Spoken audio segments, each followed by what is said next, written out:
lancar dari pagi sampai selesai. Baiklah, berdoa mulai.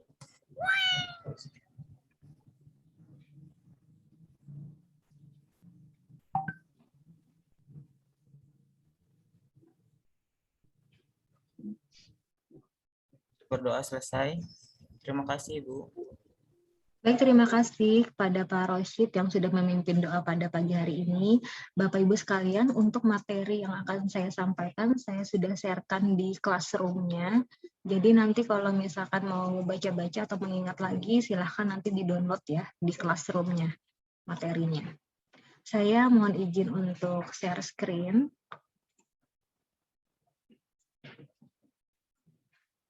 Apakah sudah terlihat Bapak Ibu sekalian? Slide-nya sudah, Bu. Sudah ya.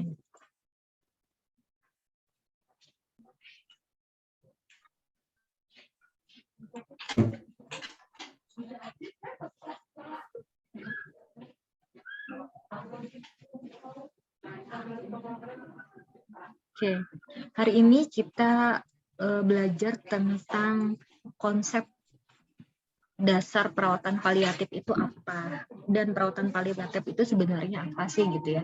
Mungkin sudah familiar bagi yang memang Bapak Ibu yang sudah bekerja di rumah sakit ya tentang palliative care dan menjelang ajal ini.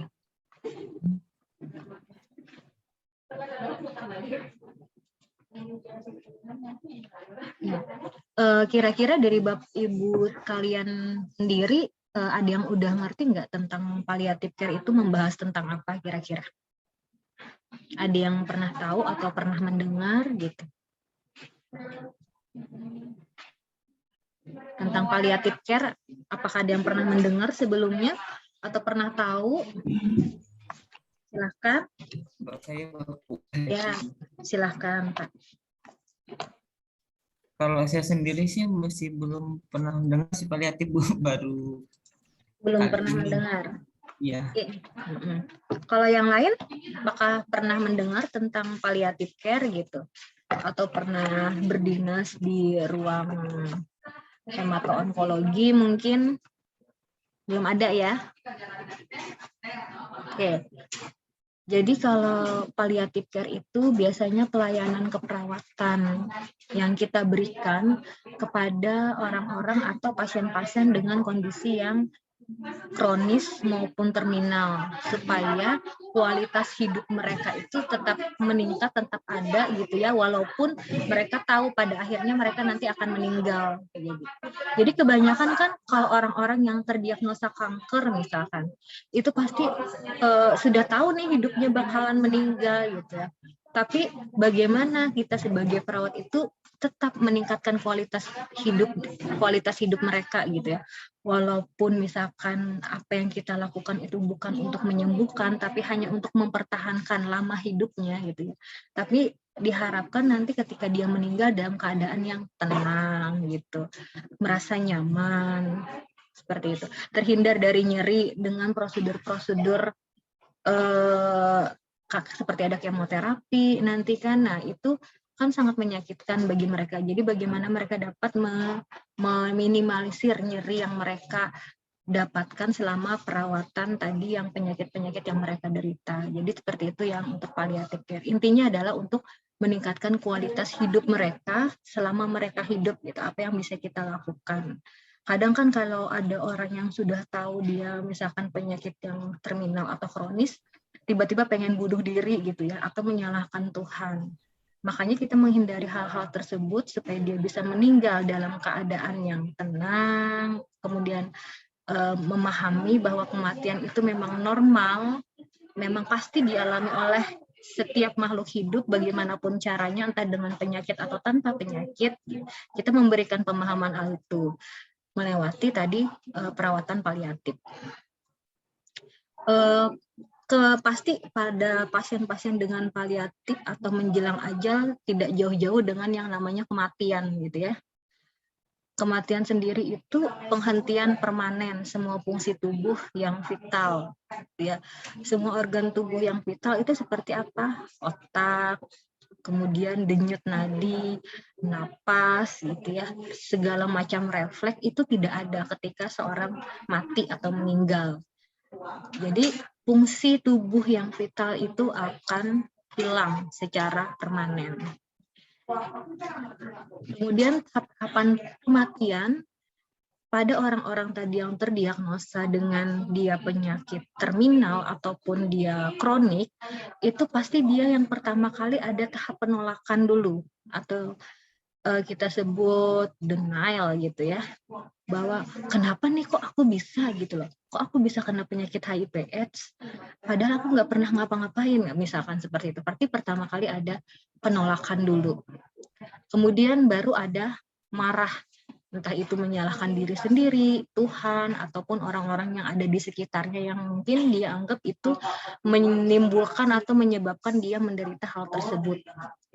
Kemudian nanti ada tahap tawar-menawar di mana dia mulai memikirkan bahwa bergaining ya, atau namanya bergaining itu biasanya dia memikirkan atau flashback kembali antara marah, penolakan, dan penerimaan itu jadi satu. Jadi di sini dia prosesnya berusaha untuk mencermati, memahami apa yang terjadi dengan dia. Sehingga nanti pada tahap keempat dia mulai sedih atau depresi. Kenapa hal tersebut bisa terjadi dengan saya? Akhirnya setelah dari tahap 1 sampai 4 terjalani, maka pada akhirnya di tahap kelima itu ada yang namanya aseptif atau asertif atau penerimaan. Jadi mau gimana lagi gitu ya, maksudnya hal ini sudah terjadi dengan dia, ya diterima. Tuh, itu jadi tahap-tahapan kematian. Kemudian untuk perawatan paliatif sendiri kok muncul gitu, kok ada yang namanya istilah perawatan paliatif. Ini pertama kali itu adanya di Inggris oleh si Sally Saunders namanya ya pada tahun 60-an, di mana dia yang pertama kali mengonsep tentang perawatan paliatif itu sendiri. Jadi sebagai seorang perawat, dia ini seorang perawat, kemudian pekerja sosial dan juga dokter. Jadi dia banyak menghadapi pasien-pasien yang sakit parah gitu ya. Lalu ketika dia sudah tahu sakit parah ya nggak ngapa-ngapain, nerima-nerima aja. Maksudnya tidak ada kualitas hidup yang mau menjalani lagi ke depannya, itu nggak ada gairah, nggak ada semangat gitu. Jadi si Sally ini dia kok fenomena ini sepertinya harus dihadapi gitu ya, sehingga dia menemukan konsep adanya perawatan paliatif gitu. Filosofinya apa? Bahwa kematian itu adalah fenomena yang sama, pasti dialami tadi oleh yang saya katakan setiap makhluk hidup yang bernyawa. Sehingga melihat kematian itu kita harusnya adalah sebagai suatu proses yang pasti tadi dijalani, kemudian prosesnya pasti dihadapi gitu ya. Sehingga jangan dijadikan ini sebagai suatu kesalahan gitu. Jadi seperti itu filosofi dasar dari perawatan paliatif. Hingga berkat jasanya Siti Sally ini tadi ada 220 panti perawatan paliatif atau hospice ini didirikan di Inggris, yang mana dia maksudnya bukan menyelamatkan, dia mampu meningkatkan kualitas hidup dari si orang-orang dengan penyakit kronis dan terminal ini, sehingga dia dapat meninggal dengan kondisi yang aman, nyaman, kemudian keluarga-keluarga pun bisa menerima. Kemudian sejarahnya di Indonesia sendiri itu untuk perawatan paliatif baru berkembang di rumah sakit besar seperti Rumah Sakit Sutomo di Surabaya, kemudian Cipto Mangunkusumo di Jakarta, Darmais di Jakarta juga, kemudian Rumah Sakit Wahidin, Rumah Sakit Sarjito, dan Rumah Sakit Sanglah ini sudah menerapkan beberapa konsep tadi perawatan paliatif di rumah sakitnya. Dan di Soka Insan pun sendiri itu sudah ada untuk perawatan paliatif. Artinya pada pasien-pasien dengan kondisi terminal dan kronis biasanya itu juga didatangkan pendoa gitu ya. Kemudian dibuatkan satu peer group atau kelompoknya sehingga nanti mereka bisa sharing, diskusi di situ terkait penyakitnya. Dan di rumah sakit lainnya pun sudah juga mulai membuat atau memasukkan konsep perawatan paliatif ini di rumah sakitnya. Jadi apa sih perawatan paliatif tadi itu? Paliatif sendiri artinya dalam bahasa Inggris itu artinya meringankan. Jadi ini adalah suatu pelayanan kesehatan yang fungsinya tadi untuk meringankan gejala si pasiennya, baik itu tadi nyeri, kemudian kecemasan, akibat dari tindakan prosedur-prosedur invasif yang mereka alami atau jalani untuk proses kuratifnya atau pengobatan penyakit gitu ya. Perawatan paliatif ini bukan untuk menyembuhkan, tapi untuk meningkatkan kualitas. Tadi kan kalau pasien-pasien dengan kronik terminal, akhirnya tadi adalah pasti kematian. Sehingga perawatan paliatif ini bukan untuk menyembuhkan mereka, tapi untuk memperpanjang hidup dan meningkatkan kualitas hidup mereka.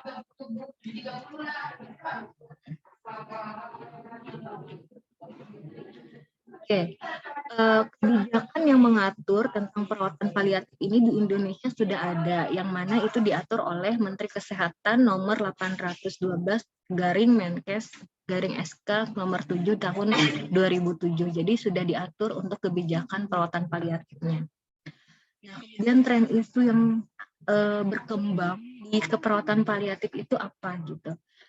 Seperti kita tahu bahwa penyakit-penyakit seperti kanker, kemudian PPOK, lalu heart failure atau gagal jantung, HIV/AIDS, kanker segala macam jenis kanker itu sudah mulai meningkat karena lifestyle dari kita sendiri gitu ya. Beda sama yang zaman baheula kan biasanya orang-orang tua tuh umurnya lebih panjang, kemudian jarang menderita suatu penyakit yang kronik atau terminal gitu. Sedangkan kalau kita yang zaman sekarang ini karena makanannya jenis junk food, fast food gitu ya, kemudian suka makan di luar, bakar-bakaran dan lain sebagainya, sehingga sangat sering penyakit-penyakit kronis dan terminal ini menghampiri gitu.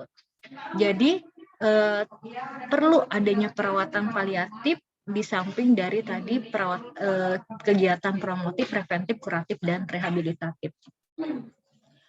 Tapi fenomena yang terjadi atau kondisi saat ini banyak yang memang pelayanan kesehatan itu belum menyentuh kebutuhan pasien yang sulit disembuhkan.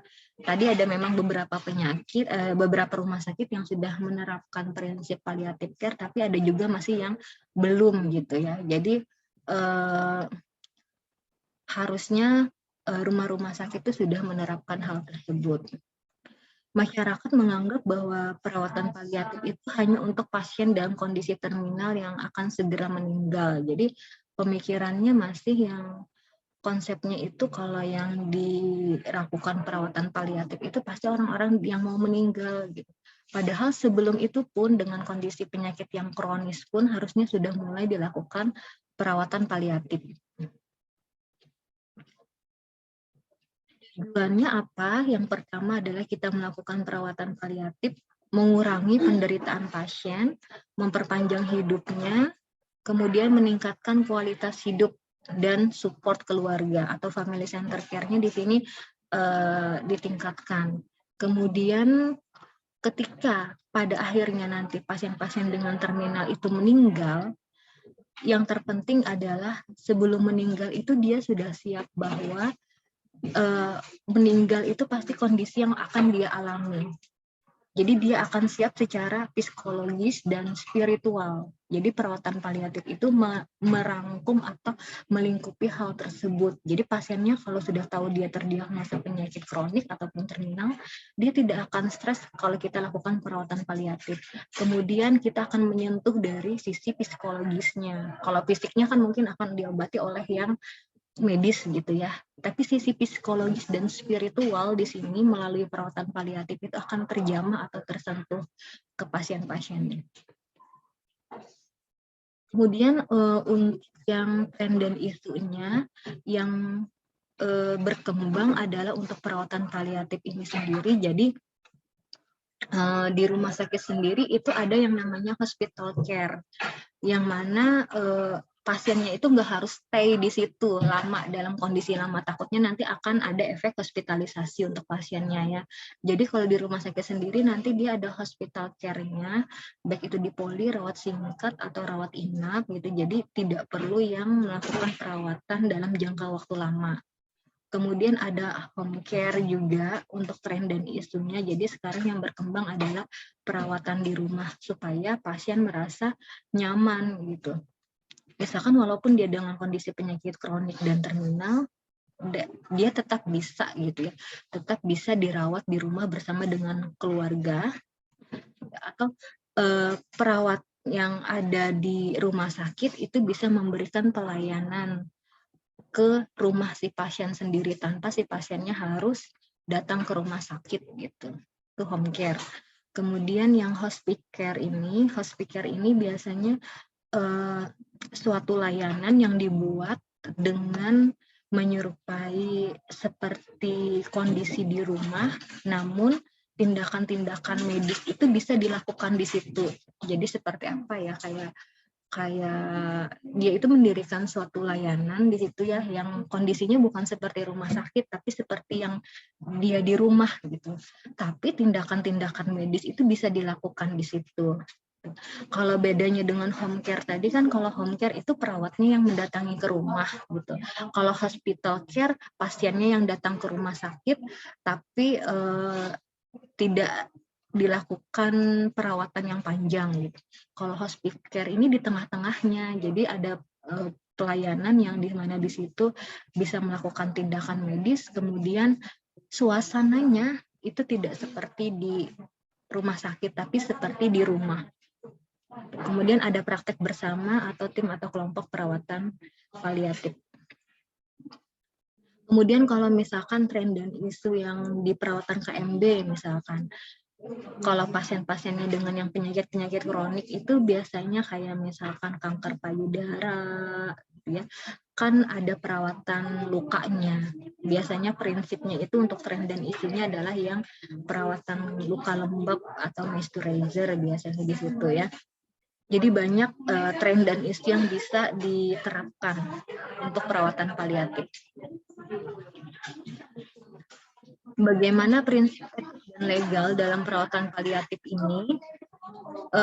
Untuk prinsip etiknya sendiri gitu ya, kesepakatan tentang praktik moral, keyakinan sistem nilai itu antara yang benar dan yang salah, apa yang dibenarkan dan yang ditolak itu sudah mencakup dari etika keperawatan. Jadi untuk etika keperawatannya sendiri di sini kesepakatan atau peraturan tentang penerapan nilai atau moral dalam keputusan untuk profesi perawat. Jadi apa saja etik dan legal keperawatan itu yang harus kita terapkan untuk perawatan paliatif adalah menghargai pasien, menjaga kerahasiaan dan privasi klien, kemudian menghargai keputusan yang dibuat klien dan keluarga. Misalkan pasien dan keluarga itu tidak mau nih dilakukan kemoterapi, maka kita sebagai tenaga kesehatan tidak boleh memaksakan karena pasien tadi punya hak otonomi memilih sendiri untuk prosedur yang akan dia jalani. Jadi kalau dia tidak mau dilakukan walaupun sebenarnya itu penting untuk pengobatannya, ya kita nggak bisa memaksa. Kemudian memberikan asuhan keperawatan yang bermutu, bertanggung jawab dan bertanggung gugat terhadap pelayanan keperawatan, bekerja sama dengan teman sejawat, bekerja sesuai dengan SOP. Kemudian hak pasiennya seperti apa, pelayanan yang manusiawi tadi walaupun dia dalam kondisi kronik dan terminal yang mana pasti ujungnya adalah kematian, maka tetap kita berikan pelayanan yang manusiawi. Kemudian pelayanan yang bermutu, bisa ada privasi atau jaga kerahasiaan. Jangan misalkan tiba-tiba pasiennya itu terdiagnosa HIV/AIDS, lalu perawat-perawat di sana itu ngobrol gitu ya, atau membicarakan pasiennya di ruang nurse station, ngasih tahu apa nih penyakit-penyakit, kenapa dia bisa menderita penyakit tersebut gitu ya. Jangan, harusnya tetap menjaga privasi dan kerahasiaan pasiennya. Kemudian informasi tentang penyakit perlu disampaikan sehingga nanti pasien tahu kenapa penyakit itu bisa dia derita. kemudian penyebabnya kenapa, perawatannya seperti apa, prosedur tindakan yang akan dilakukan seperti apa, itu kita harus memberikan hak itu, hak pasien. Kemudian menolak tindakan, mengajukan keluhan, dan didampingi oleh keluarga selama kondisi dia dalam keadaan yang kritis. Jadi jangan dibiarkan pasiennya, terutama yang kronis, terminal, itu sendiri, gitu ya. FCC-nya dimasukkan atau family center care-nya di situ ditingkatkan. Mengakhiri pengobatan dan rawat inap atas tanggung jawab sendiri dan menjalankan agama dan kepercayaan. Beberapa prinsip etik di sini ada yang namanya otonomi. Tadi yang saya bilang bahwa si pasien itu bisa memilih atau membuat keputusan bagi dirinya sendiri. Jadi kalaupun misalkan dia tidak ingin untuk dilakukan tindakan tersebut gitu ya, jadi si seorang perawat atau tenaga medis itu tidak bisa untuk memaksakan. Kemudian yang kedua adalah benefisiensi atau melakukan yang terbaik. Jadi apa yang kita lakukan, tindakan keperawatan yang kita lakukan gitu ya, itu harus memberikan manfaat, gitu, memberikan yang terbaik untuk pasiennya. Non-malefisien artinya tidak menimbulkan kerugian, apalagi berefek kepada pasiennya di jangka panjang. Kemudian veracity tadi menyampaikan sesuatu yang benar, tidak berbohong apalagi menipu dengan kondisi pasiennya gitu ya. Kalau misalkan kita bilang usianya tidak lama lagi, jangan dibilang Bapak pasti sembuh gitu ya. Tenang Pak, ada kami bisa membantu, pasti Bapak bisa sembuh 100% gitu ya. Itu tidak sesuai dengan prinsip veracity. Kemudian justice atau keadilan. Jadi walaupun tadi dia dalam kondisi terminal, kronis, tetap berlaku adil untuk dilakukan tindakan. Jangan karena bentar lagi dia mau meninggal, kada usah dimandikan gitu ya, kada usah diseka gitu ya. Bentar lagi mau meninggal jua. Jadi jangan ya, tetap berlaku adil kepada semua pasien. Kemudian fidelity atau setia, loyal dengan kesepakatan atau tanggung jawab yang diemban. Aspek dari medico-legal perawatan paliatif itu yang kita junjung pertama adalah adanya informed consent atau persetujuan dari pasien. Apapun tindakan yang akan kita lakukan, jangan lupa untuk meminta informed consent sebagai aspek etik dan legalnya kita sebagai tenaga kesehatan. Gitu ya. Kemudian tim perawatan paliatif, misalkan Bapak Ibu nanti masuk di tim perawatan paliatif, sebaiknya mengusahakan untuk memperoleh pesan atau pernyataan pasien pada saat ia sedang kompeten. Jadi kalau misalkan kita mau menyampaikan sesuatu atau melakukan sesuatu yang harus ada persetujuan di pasien itu sebelumnya, maka lakukanlah itu saat pasien dalam kondisi yang memang sudah sadar atau masih kompeten gitu. Jangan pas kondisinya itu dia tidak kompeten atau menurun. Kemudian pada keadaan darurat,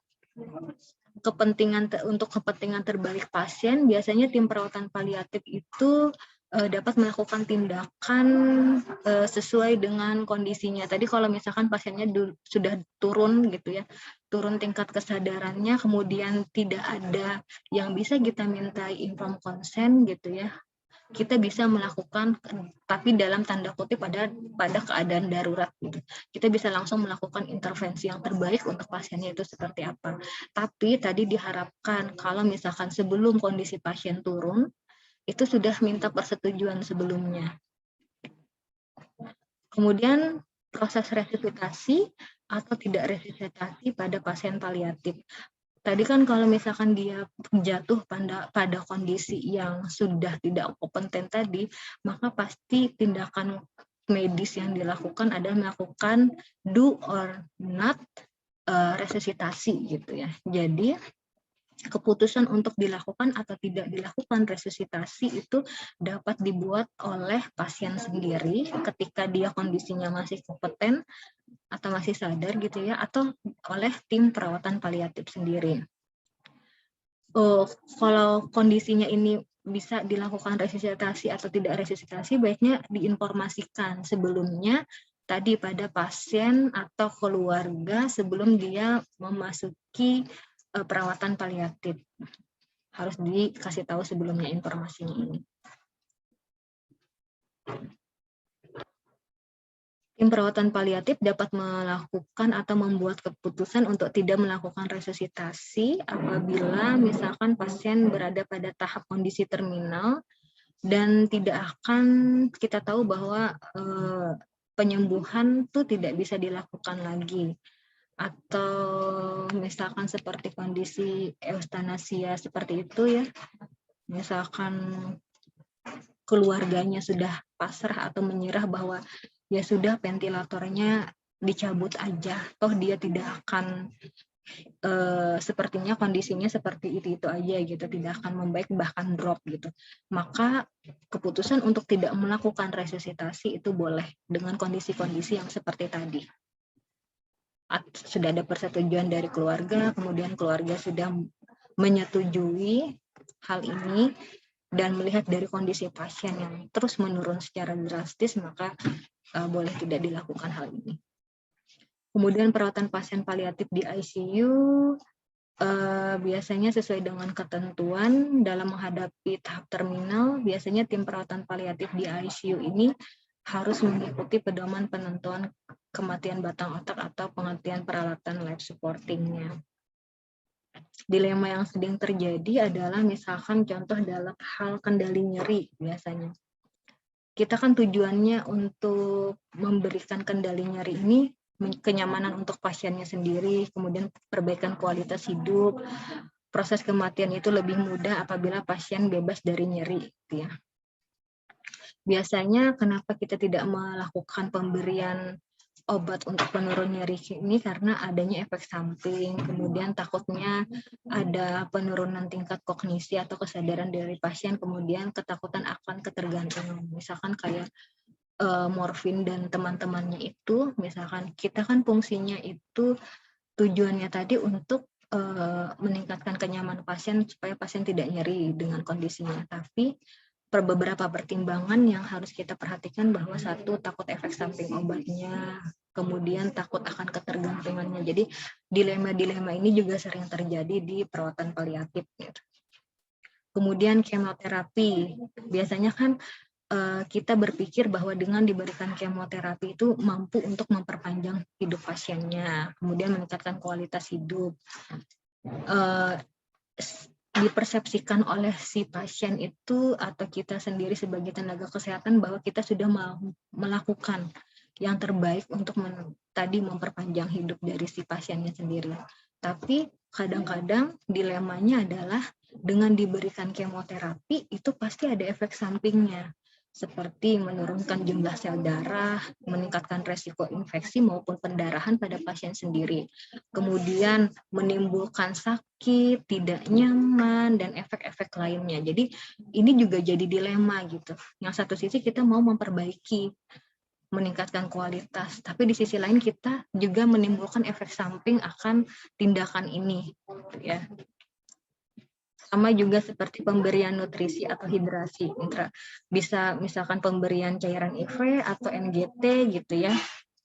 Kalau kita kan dasar pemberian NGT itu untuk supaya pasiennya dapat intake yang adekuat gitu ya, kemudian masih bisa makan lah walaupun misalkan dia tadi dalam kondisi yang setengah sadar atau sudah tidak sadar, kemudian takut pasiennya mati kelaparan, kemudian peran utama keluarga dalam memberi makan dan lain sebagainya. Kemudian kenapa biasanya kita ada pertimbangan untuk tidak melakukan pemberian tindakan ini, misalkan takutnya apa yang kita berikan itu tidak dapat dicerna oleh pasien sendiri, sehingga bisa menimbulkan muntah atau nausea. Kemudian peningkatan pertumbuhan tumor, kemudian meningkatkan volume cairan yang menyebabkan pasiennya bisa payah jantung atau meningkatnya sekresi atau kongesti pulmonalnya.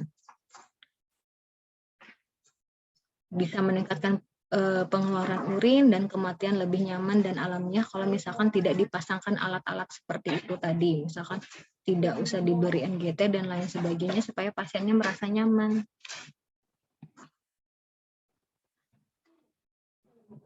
Kemudian pemberian resusitasi biasanya Dasar pemberiannya adalah kenapa boleh dilakukan resusitasi, misalkan keluarga tidak mau menyerah, masih berharap misalkan oh, ini masih ada harapan untuk bisa ada lagi nih nadinya, ada lagi sirkulasinya gitu ya. Jadi keluarga tidak mau menyerah dengan kondisi pasiennya. Kemudian adanya penolakan dari pasien dan keluarga sendiri bahwa nggak mungkin ya pasiennya bisa meninggal, masih ada harapan. Tapi kadang-kadang dasar kita tidak melakukan itu adalah biarkan misalkan pasiennya meninggal dalam kondisi alamiah. Kalau ya sudah dilihat ada perburukan kondisi gitu ya, nggak usah, ya tidak perlu lagi lah harus yang ditekan-tekan, kemudian pasiennya itu seperti disakiti gitu. Kemudian keluarga sudah meyakini bahwa pasien sudah terbebas dari penderitaan sehingga tidak perlu dilakukan hal tersebut gitu ya. Membebaskan keluarga dari tanggung jawab untuk menghentikan intervensi. Jadi seperti itu untuk yang konsep palliative care sendiri. Jadi kira-kira setelah tadi mendengarkan penjelasan saya, apakah Bapak Ibu sudah memahami atau mengerti kalau dari persepsi Bapak Ibu sendiri kira-kira untuk perawatan paliatif itu seperti apa? Kalau dari yang sudah saya berikan tadi. Silahkan.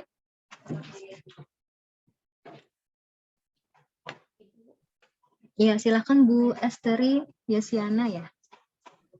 Ibu, saya sudah lumayan bisa memahami apa yang Ibu sampaikan tadi. Cuman ini saya tertarik yang di veracity tadi, Bu, yang kewajiban untuk menyampaikan sesuatu yang benar. Nah, sedangkan kita tahu, Bu, pasien yang dalam kondisi terminal ini kan tidak semuanya yang orang dewasa. Ada juga yang anak-anak atau remaja. Nah, itu bagaimana cara kita menyampaikannya, Bu? Untuk anak-anak yang ibaratnya masih belum cukup dewasa untuk memahami atau mengerti kondisi penyakitnya, karena kebetulan saya bekerja di rumah sakit, jadi sering menemukan pasien dalam kondisi ibaratnya kondisi terminal, Bu. Nah itu. Kemudian yang kedua, Bu, apakah semua pasien dengan kondisi terminal itu di ICU? Kalau di ICU kami itu, Bu, kalau kondisi terminal itu wajib, misalnya kalau dia menolak untuk resusitasi itu dipasang gelang ungu, gelang DNR, do not resusitasi. Nah, apakah semua pasien terminal itu wajib DNR atau persetujuan keluarga dulu? Begitu, Bu. Dan bagaimana kalau misalnya pasien tidak ingin dilakukan resusitasi jika satu saat dia meninggal, tapi keluarganya tetap ingin berjuang sampai titik akhir. Nah, itu aja, Bu. Terima kasih. Baik, terima kasih Ibu atas pertanyaannya, Bu Esther Yesiana. Baik, sebelumnya saya lemparkan dulu nih ke grup nih, kira-kira ada pendapat nggak dari Bapak Ibu sendiri terkait dari tadi pertanyaan oleh Ibu Esther Yesiana. Kalau anak-anak kan dia mungkin ada anak-anak yang kondisi dia di usia misalkan toddler ya, biasanya kan kayak penyakit ALL seperti kasus yang saya bagikan itu kan sering mengalaminya atau terjadi di usia 3-5 tahun gitu ya. Itu kan usia-usia toddler preschool. Nah, gimana cara menyampaikannya nih pada kondisi-kondisi dengan anak yang seperti ini yang pemahamannya pun masih belum ngerti apa itu kematian. Jadi bagaimana cara menyampaikannya? Ada yang bisa berdiskusi dulu nih di Zoom-nya gimana? Bapak Ibu kira-kira. Kalau dari persepsi Bapak Ibu salah nggak apa-apa ya. Nggak dikurangi kok nilainya kalau memberikan pendapat salah. Nggak apa-apa. Silakan berdiskusi, kita biar rame aja. Ayo silakan Bapak Ibu gimana kalau kira-kira, atau ada yang di sini perawat anak atau perawat yang berdinas di ruang hemato-onko misalkan ya, gimana cara menghadapi kita memberitahukan tentang konsep kematian pada anak? Silakan, ada nggak yang bisa ngasihkan pendapatnya gitu, atau apa ya, ide pemikirannya dari Bapak Ibu sendiri? Nggak apa-apa, salah.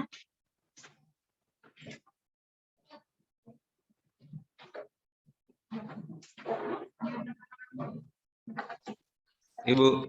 Ya, silahkan. Coba menanggapi Iya, dari pertanyaan Bu Esther tadi, Bu. ya, silahkan. Yang keperawatan paliatif pada anak ya, yang apalagi yang khususnya pemahamannya kurang. Kalaunya menurut saya Bu ya, kalaunya untuk pemahaman kematian sendiri kita lebih kepada keluarga Bu ya, pada keluarganya, khususnya orang tua ataupun walinya yang ada di sana. Nah, untuk pasiennya sendiri, yang namanya untuk pemahaman karena dia kurang ya Bu ya, ya kita buat dia senyaman mungkin. Kalau menurut saya Bu, dengan cara menghibur atau memberi hiburan tuh ya apa yang dia suka kita tampilkan, bukan kita yang nampilkan atau memfasilitasi Bu. Misalnya dia sukanya ada seseorang yang dia idolakan, ya minimal kita perlihatkan hobinya atau kita pertemukan, atau ada kalau bisa, kalau enggak ya melalui media apa kita tonton, misalnya dia suka artis ini atau sinetron ini atau kartun ini Bu. Sinetron, bukan sinetron Ikatan Cinta tapi ya Pak ya. Oh iya, maksudnya bahaya, atau belum tokoh cukup kartun umur, gitu Bu. Ya, tokoh kartun Bu. Iya, atau takutnya figur-figur Ikatan sesuatu. Cinta dah. Wah, saya enggak pernah nonton Ikatan Cinta Bu. Nah Iya, itu Bu. Ya kalau kita sih, kalau mungkin kita memberi pemahaman masalah tentang kematian sih nggak bisa serta-merta dipahami oleh si anak Bu ya. Kalau pemahaman lebih yang itu kan kepada keluarga atau orang tua. Untuk kepada anaknya lebih kita tekankan agar dia lebih gimana ya, gembira, atau dia lebih tenang, gembira menghadapi penyakitnya, bukan gembira bagaimana, dia lebih rileks aja Bu, untuk ibaratkan menghadapi ya ibaratnya kayak kehidupan selanjutnya, kamu di sana bakal gimana, lebih menenangkan dengan hobi atau karakter kesukaannya kita fasilitasi, atau dari pihak keluarga bisa menyediakan, itu lebih baik.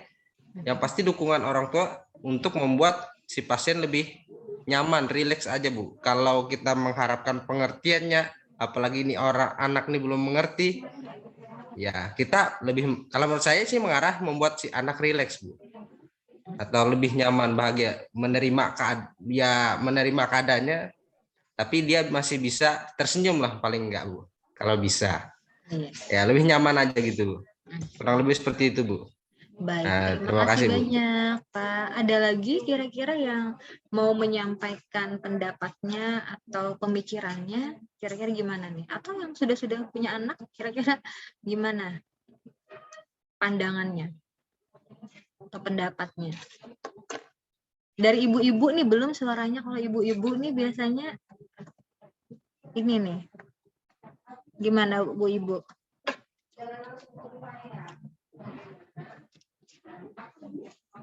Ada yang mau mengemukakan pendapatnya? Para ibu-ibu atau mbak-mbak, silahkan. Kalau dari pendapatnya sendiri gimana?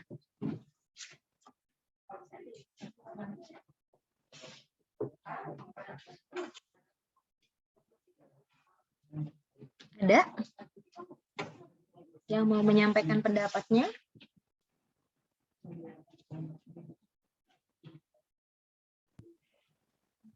Saya boleh coba, Bu. Iya, silahkan Bu Armita. Tapi sebelumnya saya bertanya dulu, apakah yang dimaksud Kak Esther tadi itu menjelaskan kepada anak yang kehilangan atau menjelang ajalnya itu tadi? Saya kurang paham pertanyaan beliau tadi. Baik, kalau pertanyaan dari, ya silahkan Bu Esther. Bu Esther yang membuka mikrofon. Ini tadi kan dijelaskan Ibu ada salah satu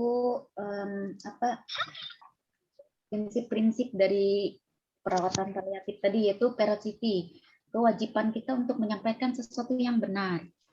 Nah, sedangkan kita tahu tidak semua orang dewasa yang dalam kondisi terminal Bisa juga anak-anak atau remaja yang puber. Nah, kewajiban kita sebagai perawat kan menyampaikan sesuatu yang benar sesuai dengan prinsip ini tadi. Nah, itu yang saya tanyakan, bagaimana cara kita menyampaikannya. Nah, sehingga anak tersebut bisa menerima kondisi dan keadaannya.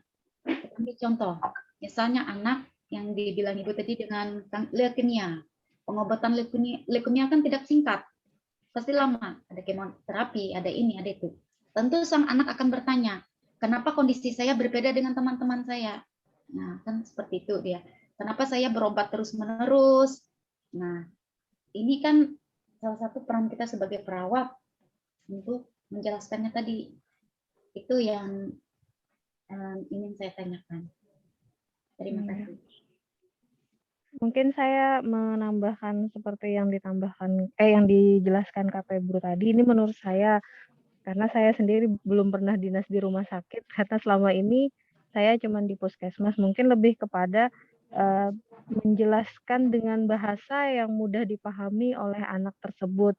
Kemudian ketika sudah dijelaskan, ya itu tadi sama seperti yang dijelaskan Kak Febru dengan bahasa dengan cara mengalihkan atau seperti apa, kemudian kita memahami juga bagaimana respon anak tadi, kemudian kita juga jangan menghindari pertanyaan-pertanyaan dari anak tersebut dan memberikan jawaban yang bukan seperti harapan atau jawaban yang kita sendiri tidak tahu kepastian itu seperti apa, kayak gitu. Jadi kita coba lagi, kemudian seperti Kak Febru bilang tadi, beri aktivitas.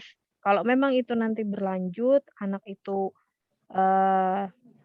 kita pun mengalami kesulitan, mungkin bisa kita kolaborasi dengan tim-tim kita seperti dokter mungkin. Mungkin seperti itu, Bu, dari saya. Terima kasih, Bu. Baik, terima kasih Bu Arnita untuk mengemukakan sudah pendapatnya. Oke, baik. Sebenarnya untuk materi ini nanti akan kita sampaikan di jam berikutnya. Yang saya nanti kan minta kemarin tugas itu adalah menonton video ya. Nanti nonton video, kemudian nanti di jam 1 kita akan diskusi terkait bagaimana cara menyampaikan berita buruk ataupun menyampaikan berita, teknik komunikasinya gimana pada anak, dewasa, dan lansia. Itu nanti kita pelajari setelah siang nanti. Sebenarnya itu ada materinya, Bu ya.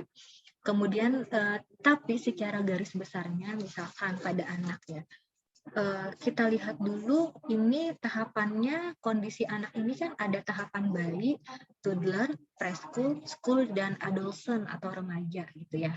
Kita lihat dulu, kalau dia kondisi bayi, nggak mungkin kita menyampaikan ya tadi, dek gitu ya, nanti kamu mau meninggal, nggak mungkin begitu, dan dia pun tidak akan ngerti apa yang kita sampaikan. Jadi kalau pada kondisi bayi, itu yang kita tuju adalah orang tua. Cara menyampaikannya seperti apa ke orang tuanya, yang lebih fokusnya. Bahwa bayi ini dengan kondisi ini, yang mana kalau seorang bayi dengan penyakit seperti ini, kemungkinan untuk prognosisnya begini. Jadi yang kita tuju itu adalah orang tuanya pada kondisi bayi ya. Kemudian untuk usia toddler dan preschool. Kalau toddler dan preschool ini adalah dia biasanya mengartikan sesuatu itu secara abstrak, masih belum jelas atau masih belum ngerti akan konsep kematian, kan nggak ngerti. Maka apa yang kita lakukan biasanya kalau seorang perawat berkomunikasinya pada anak dalam kondisi seperti ini, misalkan contohnya ya, dia sudah dalam kondisi terminal nih, misalkan nanti adek akan ini kan ada yang merasa sakit ya, karena sakit dilakukan ditusuk pakai jarum, misalkan dia di BMP gitu ya, ditusuk pakai jarum, itu pasti adek akan merasa sakit. Tapi nanti ada kondisi ketika adek tidak akan merasakan rasa sakit ini lagi. Adek akan bertemu nanti, misalkan dia dalam kondisi dia agama misalkan Kristen ya, misalkan nanti adek akan ketemu dengan Tuhan. Nah, di situ nanti Ade akan bahagia, tidak ada lagi rasa sakit. Nanti Ade tetap bisa melihat orang tua, tapi dari atas gitu. Nanti Ade akan naik ke awan, ketemu Tuhan. Nanti akan bersama-sama Tuhan, menunggu nanti orang tuanya juga ikut dengan Ade. Jadi seperti itu jenis kita. Jadi kita tidak bisa menyebut nanti kematian itu gini deh gitu ya, karena dia masih abstrak bayangannya tentang kematian. Jadi kita mengibaratkan atau menganalogikan tadi bentuk kematian itu seperti apa ke mereka gitu. Seperti nanti Ade akan naik ke awan, bertemu Tuhan, kemudian Ade tidak akan merasa lagi sakit seperti yang Ade rasakan sekarang gitu ya. Jadi seperti itu untuk yang teknik komunikasinya ke mereka. Kalau usia sekolah dan remaja ini konsep pemikiran mereka tuh udah konkret gitu ya. Artinya udah jelas nih tentang kematian tuh udah paham. Maka komunikasinya bisa kita lakukan dua arah. Artinya kita bisa nih bentar saya nyolok laptop dulu ya. Jadi kita sudah bisa memberikan pengertian tentang kematian ke mereka itu seperti apa. Jadi kita bisa melakukan komunikasi dua arah. Contohnya pada remaja misalkan ya, dia sudah kondisi terminal, kemudian kita berdiskusi. Kamu akan menghadapi yang namanya kematian gitu. Apa yang kamu rasakan sekarang? Jadi kita bisa mengeksplor perasaan dia, kemudian menguatkan secara spiritual dan psikologis gitu ya, bisa melalui terapi-terapi dan lain sebagainya. Jadi kalau yang ke usia sekolah dan remaja itu sudah bisa kita berikan konsep kematian, namun sambil kita melakukan diskusi ke mereka, mengeksplor perasaan mereka gitu. Jadi itu bisa dilakukan sesuai dengan tahapan usia. Jadi untuk lebih jelasnya akan dibahas di materi berikutnya ya Bu ya. Jadi seperti itu Bu Esther. Untuk yang apakah semua pasien tadi wajib dilakukan resusitasi, tadi Bu, mereka itu kan ada punya hak ya Bu ya, hak otonomi. Artinya dia boleh memilih sendiri tindakan yang akan dilakukan kepada dia.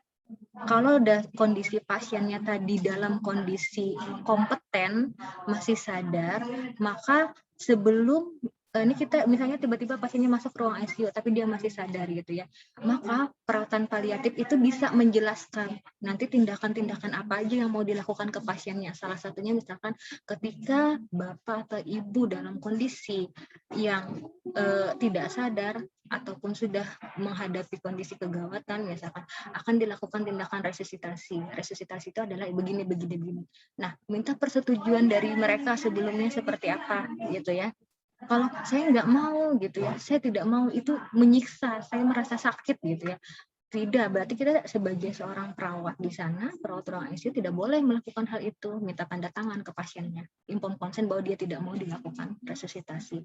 Tapi jika ketika dia sudah masuk ke dalam ruang ICU, sudah dalam kondisi tidak kompeten, maka ke keluarga lah kita minta persetujuannya. Kalau tadi keluarga tetap mau tetap dilakukan, itu salah satu upaya kami atau usaha kami, siapa tahu nanti dia bisa hidup gitu ya, maka boleh dilakukan. Tadi kalau misalkan pada kondisi yang pasiennya masih sadar, tidak mau tapi keluarga yang mau, maka kira-kira mana yang lebih diutamakan? Keinginan pasiennya atau keinginan keluarga? Pasien. Iya, pasiennya, karena tadi dia punya hak otonomi. Jadi kalau misalkan pasiennya tidak mau, ya berarti kita ke yang keinginan pasiennya. Berarti tidak dilakukan tindakan tersebut. Jadi seperti itu ya, Bu Esther. Bagaimana Bu Esther?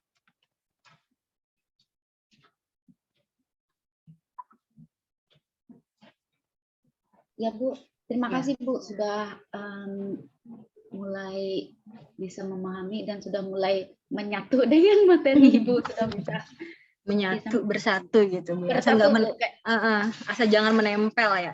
Kalau nempel di otak boleh gitu. Ya. Terima kasih banyak Bu. Iya, baik, sama-sama. Tadi Bu Armita tadi nanya juga atau tadi ini ya? Ada yang pertanyaan tadi? Apa Bu Armita tadi nanya juga? Oh enggak ya, cuma menanggapi punya Bu Esther.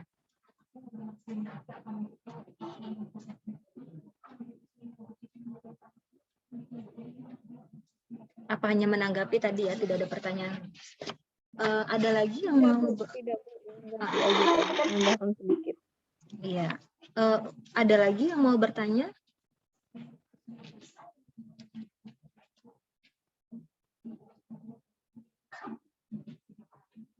Tidak ada ya. Nah, kita coba Bapak Ibu berdiskusi. Ini saya ada kasus, kira-kira apa? Misalkan Bapak Ibu sebagai perawat di kondisi tersebut gitu ya, di kondisi ini. Maka apa yang kira-kira Bapak Ibu lakukan gitu? Silahkan dibaca ini kasusnya. Ada seorang laki-laki usia 65 tahun. Dia menderita kanker kolon terminal dengan metastase yang telah resisten terhadap tindakan kemoterapi. Artinya walaupun dia, ini sudah stadium 4 ya, jadi walaupun sudah dilakukan tindakan kemoterapi tidak akan mampu menyembuhkan atau tidak bisa juga memperpanjang hidupnya gitu ya. Jadi ibaratnya percuma dilakukan kemoterapi. Kemudian dia dibawa ke IGD karena jatuh dari kamar mandi dan menyebabkan robekan di kepala. Laki-laki tersebut mengalami nyeri, abdomen dan tulang dan kepala yang hebat di mana sudah tidak bisa lagi diatasi dengan pemberian dosis morfin intravena.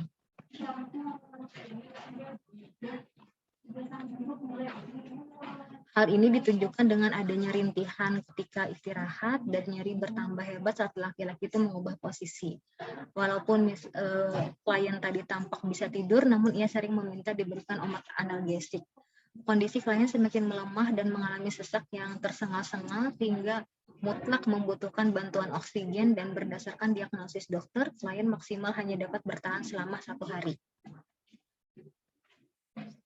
Melihat penderitaan pasien yang terlihat kesakitan dan mendengar informasi dari dokter tadi bahwa hidupnya cuma 1 hari, keluarga memutuskan untuk mempercepat proses kematian pasien melalui eutanasia pasif dengan pelepasan alat-alat kedokteran yaitu oksigen dan obat-obatan, dan dengan keinginan agar dosis analgesiknya ditambah. Dokter spesialis onkologi yang ditelepon pada saat itu memberikan Apis dosis morfin yang rendah dan tidak bersedia menaikkan dosis yang ada karena sudah maksimal dan dapat bertentangan dengan undang-undang yang ada. Apa yang seharusnya dilakukan oleh Anda selaku misalkan perawat yang ada di situasi itu, dinas di IGD menghadapi desakan keluarga yang seperti ini? Jadi gimana? Berdasarkan tadi konsep etik legal keperawatan tadi. Gimana kira-kira? Silahkan dibaca dulu. Saya berikan waktu kira-kira berapa nih, 5 menitan ya, buat memikirkan kira-kira apa yang harus dilakukan sebagai perawat dalam kondisi ini. Nanti coba kita sharing dan diskusi. 5 menit ya, ini 10.07, berarti 10.12. Silahkan ya Bapak Ibu.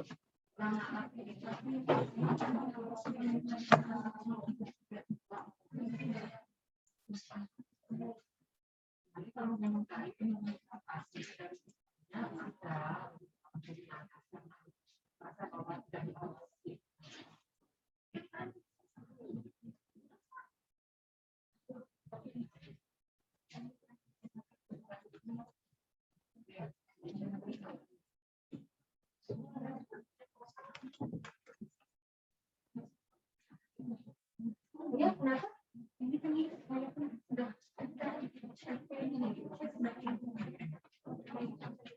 Boleh dikumpul di situ. Belum konsul. Hari apa ya? Hari Senin ya? Sama konsul. Kayaknya saya juga. Taruh di situ. Yang mau konsul ini Mas. Yang saya mau konsul. Ini bisa saya konsul dulu Pak. Di bawah ada. Ya.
Ya, baik Bapak Ibu, tadi sudah diberi kesempatan waktu hampir 20 menit. Kira-kira boleh saya mendengar bagaimana hasil dari menganalisa dari soal atau kasus tadi yang saya berikan. Boleh Bapak Ibu, sebelum ditunjuk secara mendadak, yang mau merelakan dirinya dulu nih, siapa nih kira-kira?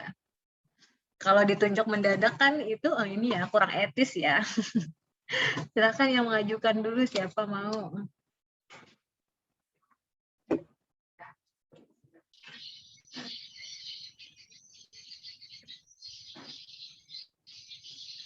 Ada yang mau? Silakan mengemukakan pendapatnya.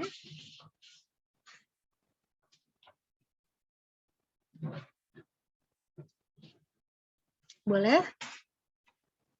Ada?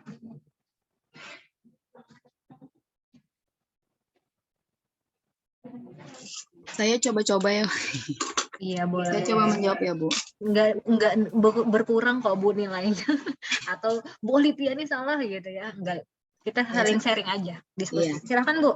Kalau menurut saya ya, kita sebagai perawat harus memberikan penjelasan dulu pada keluarga bahwa menaikkan dosis itu sudah pada tahap maksimal ya, Bu. Dan itu tidak sesuai dengan undang-undang. Kita jelaskan dulu, Bu, bahwa kita sudah menelpon dokter onkologi dan menjelaskan bahwa menaikkan dosis itu sudah pada tahap maksimal dan ini dan tidak sesuai dengan undang-undang. Yang kedua, kita bisa menenangkan keluarga dengan menjelaskan bahwa kita bisa memberikan terapi tambahan untuk mengurangi nyerinya seperti terapi komplementer, Bu. Dan dengan hipnosis, relaksasi, walaupun itu tidak maksimal seperti memberikan dosis morfin, tapi kita bisa mengurangi sebagian dari nyerinya. Jadi untuk menenangkan keluarga bisa, Bu, gini Bu, kita bisa memberikan terapi komplementer seperti relaksasi, hipnosis untuk mengurangi nyeri pasiennya, Bu. Terus yang ketiga ya menganjurkan keluarga untuk selalu memberikan dukungan dan memberikan bisikan bagi pasien bahwa keluarga sudah menerima, semuanya sudah menerima apapun yang terjadi pada pasien, Bu. Sudah merelakan pada pasien untuk memberikan dan juga memberikan dukungan spiritual seperti misalnya yang Muslim membacakan doa, yang Nasrani bisa berdoa bersama-sama gitu. Itu aja sih menurut saya, Bu. Terima kasih. Baik, terima kasih banyak Ibu Olivia atas sharingnya. Ada lagi yang mau mungkin menambahkan juga atau mengemukakan pendapatnya, silakan.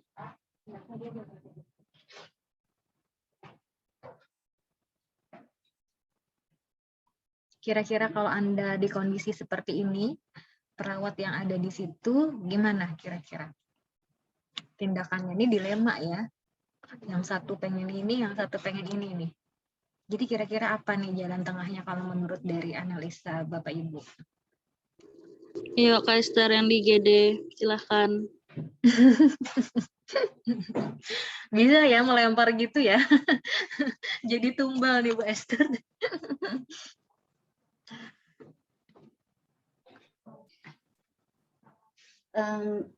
Memberi pendapat sedikit aja Bu, sesuai dengan pengalaman. Ya, silahkan Bu Esther. Kalau yang berhak memberi terapi itu kan adalah dokter, Bu. Jadi tugas kita perawatnya hanyalah melaksanakan terapi. Jadi di situ adalah tugas perawat untuk memberi pengertian kepada keluarga bahwa harus mengikuti apa yang menjadi SOP, standar operasional prosedur yang ada di rumah sakit. Bila ingin masuk ke dalam rumah sakit, kita harus mengikuti prosedur yang ada. Nah, jadi disitulah tugas kita perawat untuk memberikan penjelasan IE. Kalau kami di GD kami jelaskan. Jadi sehingga tidak terjadi komunikasi yang tidak efektif nih tadi. Dan di sini tetap kita harus sebagai pelaksana, bukan pemberi terapi. Jadi apa yang diinstruksikan dokter itu yang kita berikan. Itu kalau sesuai dengan pengalaman kami yang ada di IGD, Bu. Yang pasti kan kita bekerja, ada aturan, ada peraturan yang tidak boleh keluar dari apa yang sudah ada, itu peraturan itu tadi. Itu aja Bu, terima kasih. Baik, terima kasih Bu Esther. Kemudian misalkan tadi kan sudah jelas ya terkait masalah dosis obat yang diberikan, berarti tidak boleh kita menaikkan walaupun itu adalah permintaan dari keluarga. Tapi kalau misalkan nih keluarga meminta, ya udah kalau nggak dinaikkan daripada dia kesakitan terus seperti itu, dan katanya juga sisa usianya cuma sampai besok gitu ya, ya udah dipercepat aja nih meninggalnya supaya dia nggak, maksudnya keluarga kan takut nih melihat yang kesakitan banget nih anggota keluarganya nih di GD gitu ya. Ya udah daripada dia kesakitan terus gitu nunggu 1 hari sampai besok gitu ya, mending ya udah dilakukan tadi eutanasia ya, percepatan kematian secara pasif tadi suntikan dan lain sebagainya. Jadi gimana tuh kalau permintaan keluarga minta seperti itu? Kira-kira pendapatnya gimana? Izin menjawab lagi Bu. Iya, seperti kita kembali lagi terhadap undang-undang yang berlaku di Indonesia Bu, yang mana kita ketahui eutanasia itu kan cuman ada berlaku di negara-negara tertentu yang saya tahu di Belanda. Nah, sedangkan di Indonesia itu tidak ada yang namanya eutanasia. Tetap kita sebagai perawat bekerja sesuai dengan aturan dan peraturan yang berlaku Bu. Misalnya keluarga tetap mendesak, tetap ingin seperti itu, ya itu tadi tugas kita sebagai perawat untuk kembali menjelaskan bahwa itu salah satu perbuatan yang bisa melanggar hukum. Sambil kita takuti juga Bu, bahwa itu bisa masuk ke dalam pembunuhan gitu ya. berencana. Nah, mana tahu keluarganya menginginkan harta dan warisan. Waduh, pemikiran sinetron lagi ya berarti. Sinetron lagi Bu. Nah, itu Panjang aja, punya Bu Esther. Ya, itu lagi kembali kepada konsep kita tadi sebagai perawat, kita bekerja harus sesuai dengan peraturan dan hukum yang berlaku, bahwa eutanasia tidak ada di Indonesia kecuali di negara luar. Itu aja Bu, terima kasih. Baik, terima kasih banyak Bapak Ibu tadi, Bu Esther dan Bu Olivia yang sudah mengemukakan pendapatnya. Mungkin tidak terlihat ya bagaimana tadi prinsip etiknya juga sudah mulai paham gitu ya, dan mulai dikaitkan dengan kasus ini. Oke, sekarang kita coba untuk yang kasus kedua. Ini ada seorang wanita usianya 50 tahun menderita penyakit kanker payudara terminal dengan metastase yang telah resisten juga terhadap tindakan kemo dan radiasi. Wanita tersebut mengalami nyeri tulang yang hebat di mana sudah tidak dapat lagi diatasi dengan pemberian dosis morfin.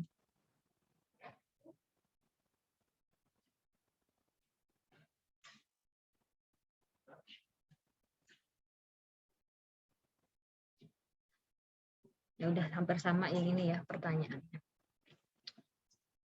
Cuma beda pasiennya aja. Oke. Baik, untuk kasus kedua ini hampir sama saja seperti yang pertama, hanya beda pasiennya aja. Yang ini wanita, yang itu cowok gitu ya. Baik, sampai di sini untuk yang konsepnya tentang perawatan paliatif.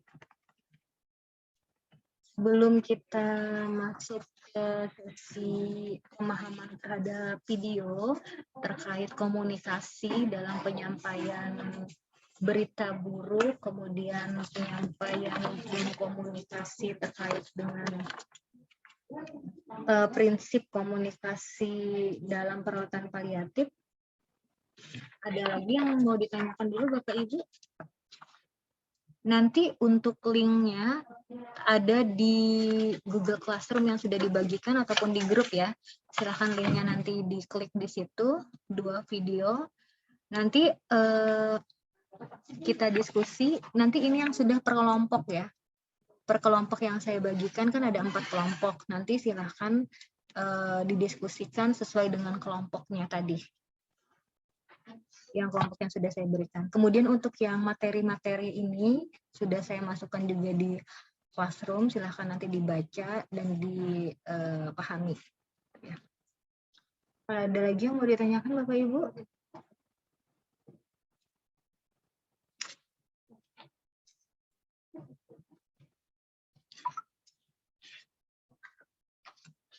Tidak ada? Jika tidak ada, silahkan waktu yang tersisa sampai nanti sesuai dengan schedule adalah kita bertemu di jam 1 ya. 12 sampai 13 istirahat. Jam 1 kan ya? Saya buka grup dulu.